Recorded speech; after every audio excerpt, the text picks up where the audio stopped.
प्रिया kitchen में चाय बना रही होती है और सुमन ड्राइंग रूम में बैठकर मजे से टीवी देख रही होती है। तभी दरवाजे की घंटी बजती है। प्रिया, जरा देखना तो कौन आया है। देखती हूँ मम्मी जी। प्रिया दरवाजा खोलती है तो सामने पड़ोस वाली विमला आंटी खड़ी होती है। नमस्ते आंटी जी, कैसी हैं आप? मैं तो बिल्कुल ठीक हूँ बेटा, पर तेरी सास को क्या हुआ है? आजकल कहीं दिखती ही नहीं है। जब देखो तब टीवी के आगे जमी रहती है। अंदर तो आइए आंटी। अरे ओ दीपक की अम्मा, कहाँ हो? अरे विमला, आओ आओ, क्या बात है, बड़े दिन बाद याद आई तुम्हें मेरी। मैं तो हमेशा ही तुम्हें याद करती हूँ, पर तुम ही गायब रहती हो और आजकल तो बाहर भी नहीं आती जाती। तबीयत तो ठीक है ना तुम्हारी? अरे तबीयत को क्या होना है, इस उम्र में तो कुछ ना कुछ लगा ही रहता है। मेरी छोड़ो, तुम ये बताओ कि क्या चल रहा है गली मोहल्ले में। तुम गली मोहल्ले की छोड़ो, चल तो तुम्हारे पड़ोस में रहा है। तुम्हारी नई सहेली आई है। मेरी कौन सी नई सहेली? मैं तो यहाँ बस तुमसे बातचीत कर लेती हूँ या फिर बाजू वाली शर्मा की बहू से 2-4 बातें कर लेती हूँ। इसीलिए तो कहा कि तेरी नई सहेली आई है। अब कोई पड़ोस में आया है तो बात तो होनी ही है। कम से कम इसी बहाने हमारा भी एक ग्रुप बन जाएगा। फिर सब मिलकर अपनी बहुओं की शिकायतें किया करेंगे। दोनों हंसने लगते हैं। तभी प्रिया चाय लेकर आती है और सामने टेबल पर रख देती है। दोनों चाय पीती हैं और बातें करते हैं। चलो मैं चलती हूँ, अब कल मिलते हैं। राम राम। अगले दिन प्रिया किचन में कुछ काम कर रही होती है और सुमन आराम से सोफे पर बैठकर मटर छिल रही होती है। तभी डोरबेल बजती है। प्रिया दरवाजा खोलती है तो सामने उनकी नई पड़ोसन खड़ी होती है। जी, आप कौन? मैंने पहचाना नहीं। नमस्ते बेटा, मैं शारदा, आपके बगल वाले घर में अभी 2-4 दिन पहले ही शिफ्ट हुए हैं। ओह अच्छा। नमस्ते आंटी, अंदर आइए ना आप। देखिए तो मम्मी जी, आज कौन आया है। इतना कहकर प्रिया किचन में चाय बनाने चली जाती है। नई पड़ोसन को घर पे देखकर सुमन थोड़ा हैरान हो जाती है। नमस्ते बहन जी, मैं शारदा, आपकी नई पड़ोसन। अच्छा, आप हैं हमारी नई पड़ोसन। आइए आइए, और बताइए कैसी हैं आप? जी बिल्कुल ठीक हूँ। वो दरअसल घर पर छोटी सी पूजा रखवाई थी, बस उसी का प्रसाद देने चली आई। सोचा इसी बहाने नए पड़ोसियों से भी मुलाकात हो जाएगी। ये तो बहुत अच्छा सोचा आपने। सुमन प्रिया को आवाज लगाती है। अरे ओ बहू, जरा चाय पानी का तो आके पूछ लो। ये आजकल की बहुएं भी ना, जब तक बोलो नहीं तब तक कुछ नहीं करेंगी। आई मम्मी जी। प्रिया चाय लेकर आती है। दोनों बैठकर चाय पीती हैं और खूब सारी बातें करती हैं। अच्छा बहन जी, अब मैं चलती हूँ, फिर मिलते हैं। अब तो आना जाना लगा ही रहेगा। शारदा के जाने के बाद प्रिया किचन से बाहर आती है। क्या बात है मम्मी जी, आप दोनों को देखकर तो लगा ही नहीं कि पहली बार मिल रही हो। आप दोनों तो बिल्कुल बिछड़ी हुई सहेलियों की तरह बातें कर रही थी। अरे जब 2 औरतें मिल जाती है ना, तो बातें अपने आप ही निकल आती है। अब तू अपने काम पर ध्यान दे, बातों पे नहीं। ऐसे ही कुछ दिन बीत जाते हैं। अब सुमन और शारदा अच्छी सहेलियां बन गई होती हैं। दोनों एक साथ मंदिर जाती, मार्केट जाती और कभी कभी तो विमला भी इनके साथ मिलकर खूब हंसी ठिठोली करती। एक शाम तीनों बैठकर सुमन के घर पर चाय पी रही होती हैं कि तभी बहुत तेज बारिश शुरू हो जाती है। सुमन जोर से प्रिया को आवाज लगाती है।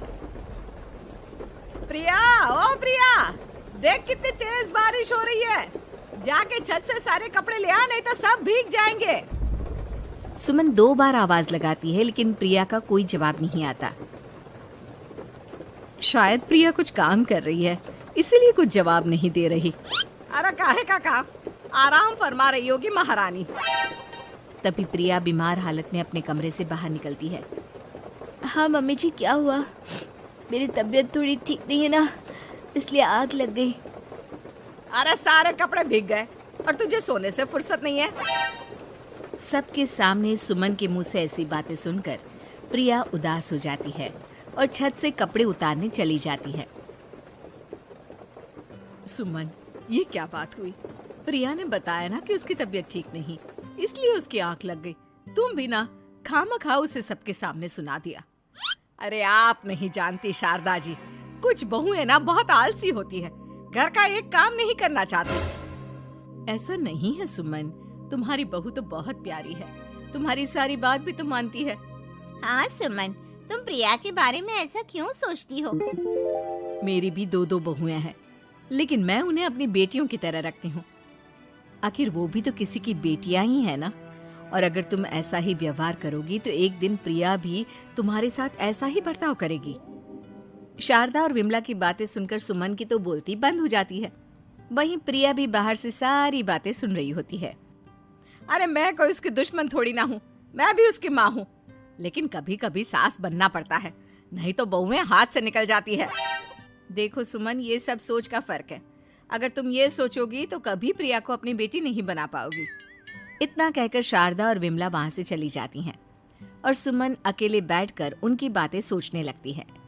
अगले दिन प्रिया और दीपक अपने कमरे में बैठकर बात कर रहे होते हैं और सुमन उनके कमरे के बाहर कुछ काम कर रही होती है और उन दोनों की बातें सुन लेती है। दीपक, तुम्हें पता है हमारे पड़ोस में जो शारदा आंटी है ना, बहुत अच्छी हैं। अच्छा, ऐसा क्या हो गया जो तुम्हें वो इतनी अच्छी लगने लग गई? कुछ खास नहीं, बस कल जब मम्मी जी मुझे सबके सामने सुना रही थी तो शारदा आंटी ने मेरा साथ दिया। मैं तो सच में हैरान ही रह गई थी जब उन्होंने मम्मी जी को मुझसे ऐसा बर्ताव करने के लिए मना किया। अच्छा, फिर क्या हुआ? होना क्या था, शारदा आंटी तो मम्मी जी को समझा ही रही थी कि बहू को भी बेटी की तरह ही रखना चाहिए, लेकिन मम्मी जी तो मम्मी जी है ना, उन्हें तो मुझ में हमेशा कमी ही दिखती है। काश मुझे भी शारदा आंटी जैसी सास मिली होती जो मुझे भी अपनी बेटी जैसी समझती। सुमन ये सब सुनकर बहुत उदास हो जाती है और वहां से चली जाती है। प्रिया की बातें सुमन के कानों में बार बार गूंज रही थी। उसे बहुत शर्मिंदगी महसूस हो रही थी कि उसने प्रिया के साथ बहुत गलत किया है। अगले दिन सुमन शारदा और विमला को बुलाती है। क्या बात है सुमन, आज तूने ऐसे अचानक क्यों बुलाया? सब ठीक तो है ना?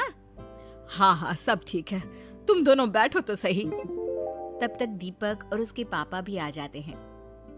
प्रिया, तुम भी आ जाओ। क्या हुआ मम्मी जी, आपने बुलाया?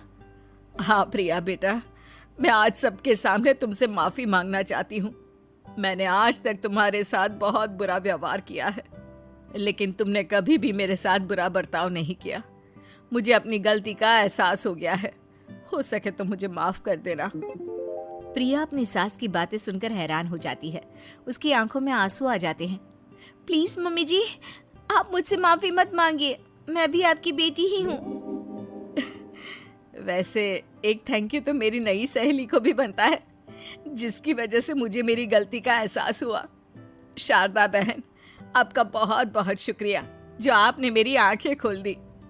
अरे क्या सुमन, तुम भी ना? तो फिर इसी बात पर चाय और पकोड़े हो जाए? हाँ हाँ, क्यों नहीं।